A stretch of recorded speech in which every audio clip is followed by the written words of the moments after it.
And let's proceed sa next example po natin. So, sa next example natin guys, gawa lang tayo ng student login system. So, student login system using yung do while natin.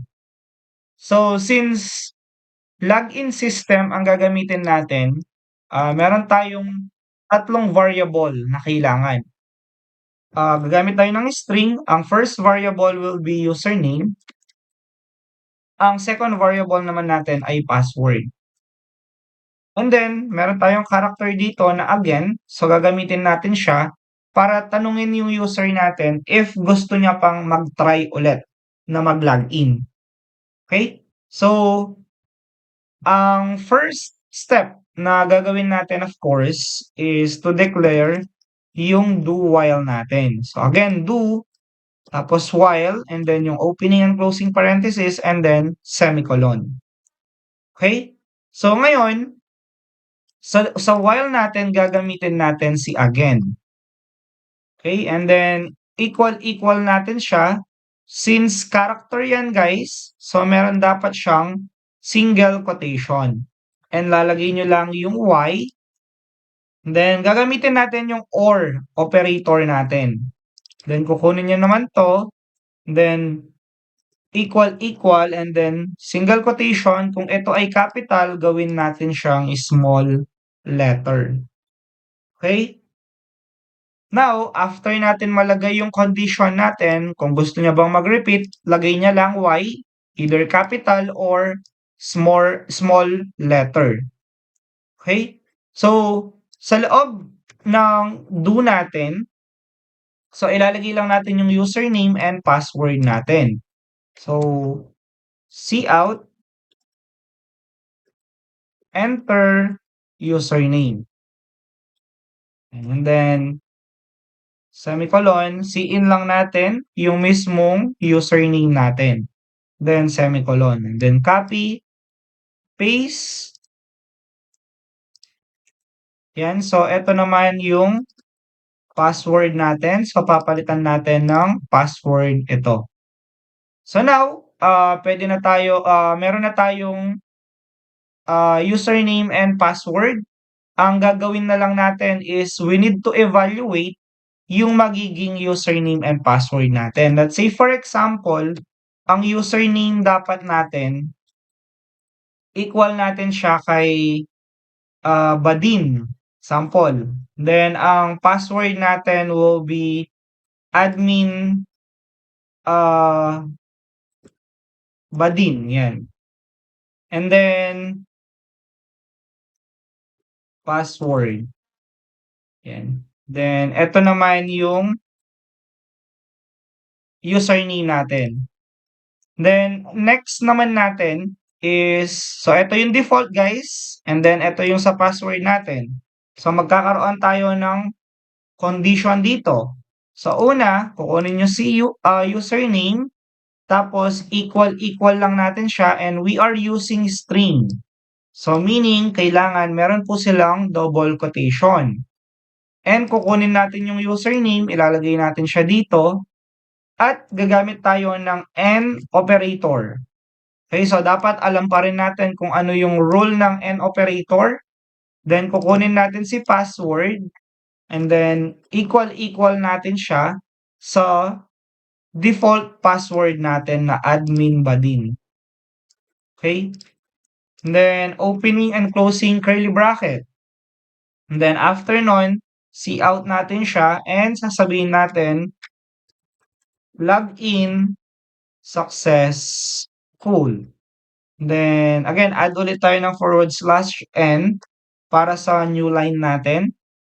And then, mag-cout lang ulit tayo dito at ilalagay natin ay welcome. Then, i-welcome natin yung magiging username ng nag-login. Okay, and then /n and then semicolon.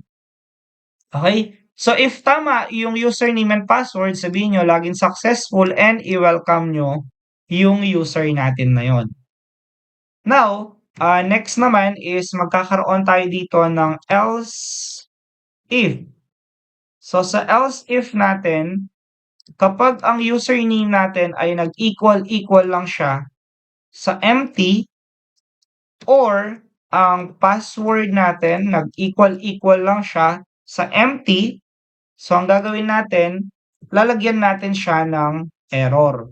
So, yung magiging error natin, copy nyo 'to, and ang sasabihin natin, for example sa kanya, username or password cannot be empty. Okay? So, bawal yung maging empty. Now, after nun, sa else naman natin, dito natin ilalagay yung invalid username and password natin. Username and password. So, meron tayong dalawang klaseng validation dito, guys. Ang una, kapag empty yung username or yung password, ipakita mo to. Yung second validation nyo, kapag mali naman yung username and password, ipakita nyo yung invalid username and password. Okay? Now, after nito, dito sa labas ng else natin, maglalagay lang tayo ng cout. And then, sasabihin natin, do you want to try again? So, ang papalagay mo lang, yes or no. Then, colon, then semicolon. Then, after nun, dito natin gagamitin si cin again. Then, semicolon. Okay, so after nun, kapag end na yung program natin, sabihin lang natin sa magiging user natin na system close. Then tooldoc /n and then semicolon. Okay? So, yan ngayon yung sa simple login natin. Then, pag ni-run natin siya, oops, meron tayong error. Admin badin was not declared. Uy, tingnan nyo guys, hindi ko siya nalagyan ng double quotation. So, iniisip niya ay variable po siya. So, lalagyan lang natin siya ng double quotation and ilalagay natin ulit yung magiging password natin. Then, run. Okay. So, eto naman yung username. And lalagay natin dito, let's say, Dean. Ay, die. Password, QWERTY. Ayan. So, mapapansin nyo, invalid username and password yung lilitaw. Tapos, pag naglagay ako ng small letter n, uulit lang yon. Bakit? Kasi guys, dalawa yung choice natin. Nag-or tayo. Either capital or big letter yung gagamitin natin. So, every time na mag-yes ka dyan, uulit lang yung program natin sa pag-ask na mag-enter ng username. So, check natin itong username natin. So, meron tayong badin and admin badin.